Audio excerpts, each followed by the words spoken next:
Good morning my viewers, Assalamualaikum. কেমন আছেন আপনারা? আশা করি সবাই ভালো আছেন। Welcome to জলিস kitchen. আজকে জলিস কিচেনে সানডে কি রান্না হচ্ছে সেটা আপনাদের সাথে শেয়ার করব। তো প্রথমে আমি যেটা করতেছি পুঁই শাকের ডাটা নারকেলের দুধ দিয়ে রান্না হচ্ছে, সেটা অলমোস্ট শেষের দিকে। আর এই রান্নাটা আমি এর আগেও কয়েকবার রান্না করে খেয়েছি, মজা লেগেছে, তাই আবারও করছি।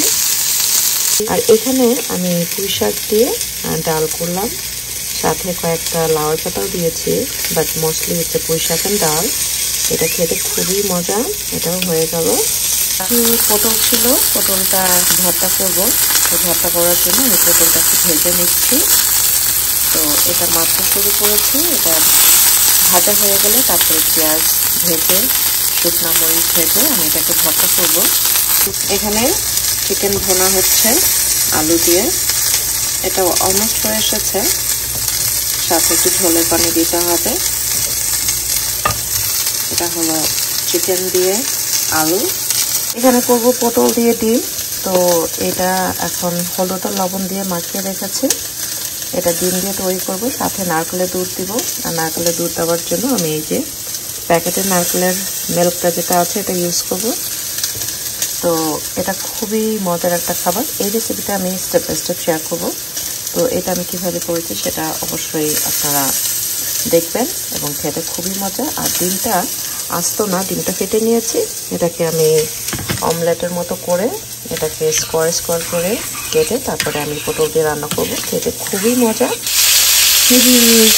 তো আমি ডিম পটল করার জন্য প্রথমে যেটা করেছি, আমার পটলটাকে একটু ভেজে নিচ্ছি। আর পটলটাকে আমি এমনভাবে ভাজবো যেন 80% কুক হয়ে যায়। এটা অলমোস্ট হয়ে এসেছে, পটলটা অলমোস্ট হয়ে এসেছে। নেক্সট স্টেপে চলে যাব ডিম ভাজতে। ভিউয়ার্স, পটলটা দেখতে পাচ্ছেন অলরেডি ভাজা হয়ে গেছে। এটাকে আমি আস্তে করে একটা সেপারেট প্যানের উপরে রেখে দিয়েছি। আর এখন যেটা দেখাবো সেটা হলো আমার ডিমটাকে ভেজে আমি ঠিক এভাবে অমলেট করে ছোট ছোট পিস করে কেটে রেখেছি। তো ডিমটা ভাজার পরে এইভাবে কেটে রাখবেন। আর এদিকে হলো আমার মশলাটা তৈরি হচ্ছে। আর এই মশলাটা তৈরি করার জন্য আমি এখানে পেঁয়াজ, আদা, রসুন, ধনিয়া, জিরা, যত রকমের মশলা আছে সবই দিয়ে দিয়েছি। সাথে আপনারা একটু টমেটো পেস্ট করে দিতে পারেন কালারটা সুন্দর হওয়ার জন্য। আর আমি অর্ধেকটা নারকেলের প্যাকেটের দুধ দিয়ে দিয়েছি। তো কোকোনাট ক্রিমটা দিলে টেস্টটা ভালো হয়, এটা অপশনাল, আমার কাছে ভালো লাগে তাই আমি কোকোনাট মিল্কটা দিয়ে দিয়েছি। তো এখন মশলাটা কষা হয়ে গেলে আমি এর ভিতরে দিয়ে দিব আমার পটল, তারপরে একটু ঝোলের পানি, তারপরে ডিম, রান্নাটা শেষ হয়ে যাবে। ভিউয়ার্স, দিয়ে দিচ্ছি আমার ভেজে রাখা পটল। আর এই পটলটা দিয়ে এখন এটাকে আরও কয়েক মিনিট আমি ভালো করে কষাই নেব।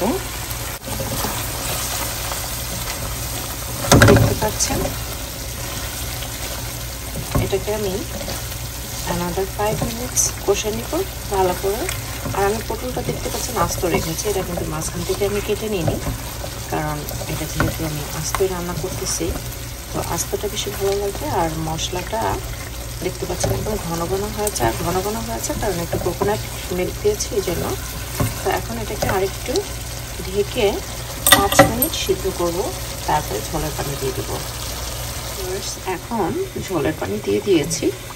তো ঝোলের পানি দেওয়া হয়ে গেছে এবং এটা ফুটানো পানি ছিল, যার ফলে আমার বেশিক্ষণ দেরি করতে হবে না। এখন আমি যেটা করব, আমার যে ভেজে রাখা ডিমটা আমি এটার উপরে রেখে দিব। তো আমার ডিমটা হয়ে গেল দেওয়া। এখন এটাকে একটু ভালো করে মিক্সড করব এবং কিছুক্ষণ ঢেকে রান্না করতে হবে। আর এই সময়টা চাইলে আপনারা একটু গরম মশলা দিয়ে দিতে পারেন, গরম মশলাটা দিলে একটা ভালো একটা ফ্লেভার হবে। আর অনেকে আছে একটু চিনিও দিতে পছন্দ করলে, যদি চিনি দিতে চান একটু সুইট ভাব আসবে, এটা অপশনাল। আমি যেহেতু একটু ঝাল পছন্দ করি তাই আমি চিনিটা দিচ্ছি না। তো এই তো হয়ে গেল ডিম অ্যান্ড পটল, খুবই মজার। এই সময়টা আপনারা লবণ টেস্ট করে নেবেন, আর হচ্ছে যদি চিনি দিতে চান চিনিটা অ্যাড করবেন। ঝোলটা আপনাদের পরিমাণ, আপনারা যেভাবে ঝোল পছন্দ করেন সেভাবে ঝোলটা রেখে রান্নাটা নামিয়ে ফেলবো। করলা ভাজি আলু দিয়ে করে ফেলেছি। এটা তো আমার প্রতি সপ্তাহে না হলে হয় না বলতে গেলে। আমি অ্যাকচুয়ালি এভরি উইকে করলা ভাজি খাই। আর এখানে কিছু চিকেনের কাবাব তৈরি করে ফেলেছি। তো এটা নর্মালি আমরা অনেক সময় খুব খিদা লাগলে আমরা ঝটপট লাঞ্চের সময়টা গরম করে খেয়ে ফেলি। এটা খুবই ভালো এবং খুব হ্যান্ডি অ্যাকচুয়ালি।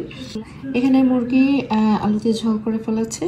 তো আজকে মোটামুটি সব কুকিংগুলাই আপনাদের সাথে শেয়ার করলাম। কেমন হলো আজকে জলি কিচেনের সব রান্নাবাড়ি, অবশ্যই লাইক শেয়ার কমেন্ট করে জানাবেন। Thank you so much for watching. সবার সাথে আবার দেখা হবে। আল্লাহ হাফেজ।